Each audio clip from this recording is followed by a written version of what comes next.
নমস্কার। আমি রিনা। আমি রিনা মাইতি। আমি পরেশ মাইতির ছোটো মেয়ে।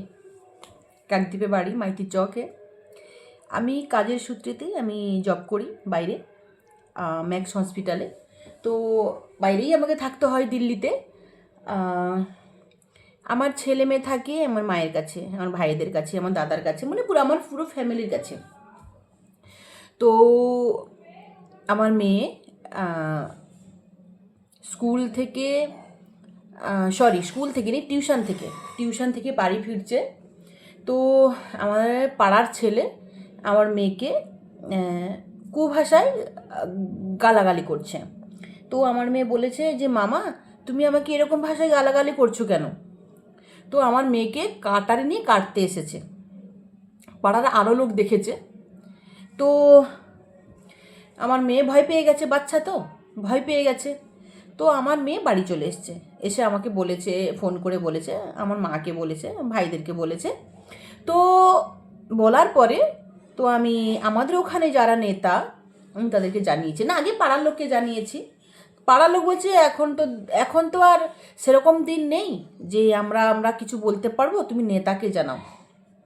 তো আমি নেতাকে জানিয়েছি। আমাদের পাড়ার নেতারা সব তৃণমূল করে।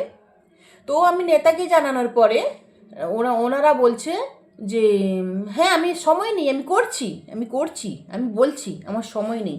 এই করতে করতে 1 সপ্তাহ হয়ে গেল।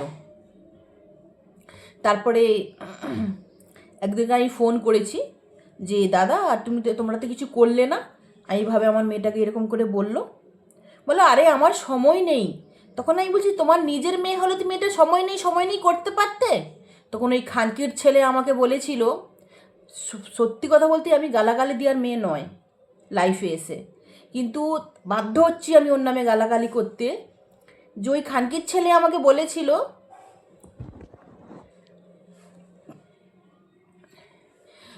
যে খানকির ছেলে আমাকে বলেছিল যে সবাইকে কি আমার মেয়ে বোন ভাববো? উনি ছিল আমার বড় দিদি, যে তার বেস্ট ফ্রেন্ডের দাদা। আমি নামটা নিচ্ছি না ওনার, কেননা ওনারও তো সংসার আছে, মান সম্মান আছে।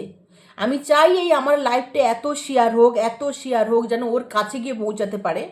তো এই খানকির ছেলে আমাকে বলেছিল ডাইরেক্টলি যে সবাইকে, আমার মোবাইলে রেকর্ড করা আছে, যে সবাইকে কি আমার মেয়ে আর আমার বোন ভাববো? ওই খানকির ছেলে আবার আমাদের বাড়িতে এসে আমার মাকে বলছে আমাদেরকে ভোটটা দিও, সব তৃণমূলের নেতা, আমাদেরকে ভোটটা দিও। কাকি, তুমি কি আমার উপরে রেগে আছো? আমাদেরকে ভোটটা দিও। কোন লজ্জায় এসেছিলে রে খানকির ছেলে? কোন লজ্জায় এসেছিলে আমাদের বাড়িতে? লজ্জা নেই না তোদের? যাই হোক, আমি এই ভিডিওটা জাস্ট রিকোয়েস্ট করে আমি বলতে চাইছি এত শেয়ার হোক যেন ওই খানকির ছেলের অবধি পৌঁছতে পারে।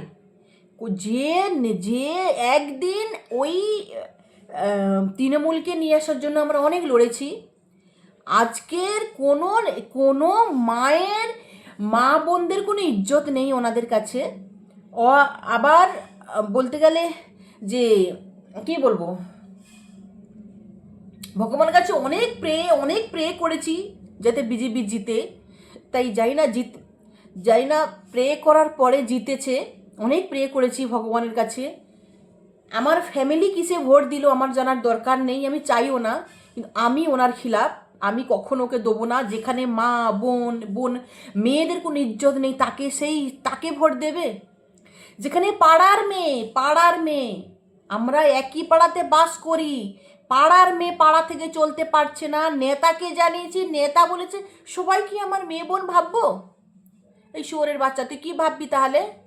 তোদের কাছ থেকে তো ছোটোবেলায় আমি তোদের থেকে অনেক ছোটোবেলায় আমি তোদের কাছে মানুষ হয়েছি, আর আমার মেয়েকে তোরা ছেঁড়াছিড়ি করছিস।